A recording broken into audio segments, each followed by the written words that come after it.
Lixaa Oromiyaa godina Qellem Wallaggaa magaalaa Harroojii keessatti dargaggoon Umar Odaa jedhamu waraana mootummaan ajjeefamuun isaa gabaafame. Ajjeechaan kun tibbana mana hidhaa keessaa baafamuun reebichi hamaan ergaa irratti raawwatee booda ajjeefamuu himu. Haaluma wal fakkaatuun Shaggar Lixaa keessatti dargaggoon Firaa'ol Shuumii jedhamu mana hidhaa keessaa baafamuun poolisii humnaa addaa Oromiyaan ajjeefamuun gabaafame. Firaa'ol Shuumii Dambal Yuunivarsiitii irraa ogummaa makaanikaal injiinaringiin eebbifamee bahuu isaa kan odeeffanne osoo gara mana abbaa isaa galaa jiru qaamolee mootummaan qabamee hidhamee boodarra reebichi hamaan ergaa irratti raawwatamee booda ajjeefame goodaatti gatamuu himu. Ergaa qabamee hidhamee booda Shaggar Lixaa qarqara magaalaa Kaachisitti reeffisaas gatamee argamu dabalataan HNNitti manii jirani. Ilmaan Oromoo hedduun mana hidhaatii baasuun ajjeesanii reeffa gatu yeroo adda addaatti gabaasuun keenya ni yaadatama.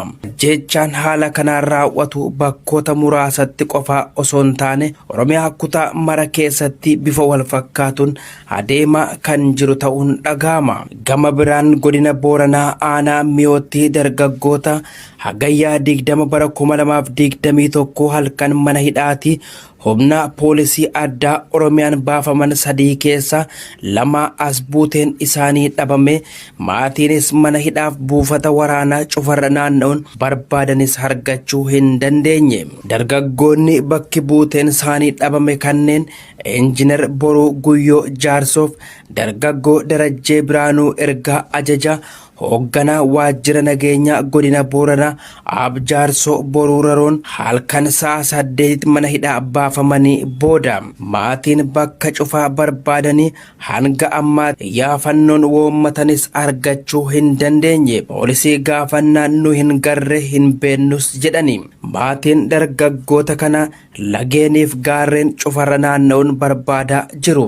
Dargaggoota 3 mana hidhaa baafaman keessa aanaa Miyoo magaalaa Hiddii Lolaatti dargaggoo Taaraa Gurjoo Galgaloo halkan sa'a 8 mana hidhaa magaalaa Hiddii Lolaa baasanii qarqara hallayyaa Balee jedhamu dhaabanii bilbila harkaa itti kennanii maatii keetti dhaammadhu si ajjeefnaa jedhaniin. Maaliif na ajjeeftu jedhee taraan gaafannaan si agarsiifnaa jedhanii bilbila irraa butanii ergasii qarqara hallayyaa dhaabanii dugda nutti garagalii jedhanii duubaan qajeela onneetti rasaasaa itti roobsan. Innis kufee hallayyaatti gadi konkolaannaan du'eera jedhanii biraa deemani.